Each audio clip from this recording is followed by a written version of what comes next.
Today, we're going to examine crony capitalism, the manipulation of business by government to direct profits toward hideous old women who sell poisoned apples to innocent cartoon characters.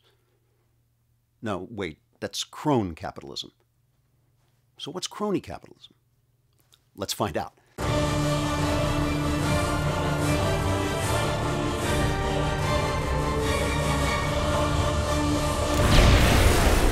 After the financial and economic crash of 2008, fortunes were wiped out, unemployment skyrocketed, Barack Obama was elected president, and millions of homes were foreclosed. Radical leftists like Michael Moore, Joseph Stalin, Bane from the Batman movie, and the president himself declared that the free market had failed, and it was time to move on to a new system, which would expertly combine unsustainable government debt with fabulous taxpayer-financed vacations for the First Lady. But was it, in fact, capitalism that had brought on the crash, or was it crony capitalism?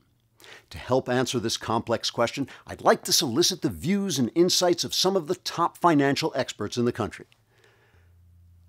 Unfortunately, I'm the only person here. So let's get started.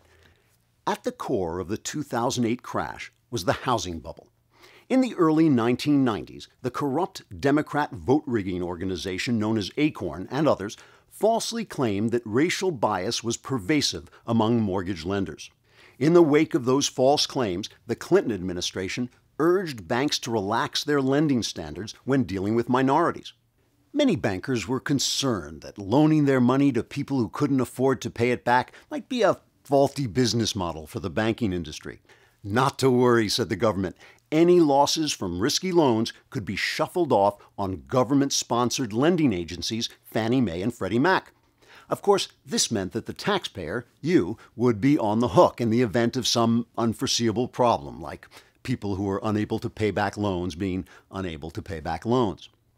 Easy mortgages meant more home buyers, which meant demand went up and home prices skyrocketed. This made housing and mortgages a draw to fat cat investors on Wall Street, who knew if their investments failed, they'd be bailed out by you.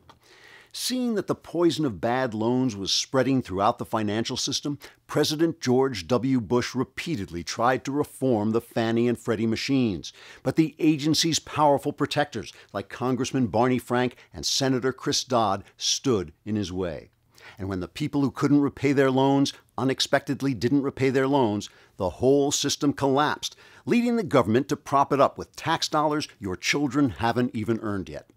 You see, in a truly free market, hard-headed businessmen have to take level-headed risks because they and their investors pay the price of loss. Meanwhile, industrious low-income people have to work hard in order to earn the right to get a mortgage and own a home. Historically, this system of risk and reward gave us both a richer rich and a richer poor, not to mention a huge, prosperous middle class. But under crony capitalism, the government takes your money and redirects it to its friends and supporters, whether through entitlement and benefit payoffs to selected groups in return for their votes, or in subsidies and bailouts to various businesses and unions in return for their support. No matter what the government promises, these payoffs always come ultimately from the pockets of the middle class, which, not surprisingly, begins to dwindle away. The government thus creates a system in which you don't need good behavior to earn rewards and there's no punishment for bad behavior. So instead of rising or falling because of what you do, you rise and fall because of whom you know, your cronies. Or crones.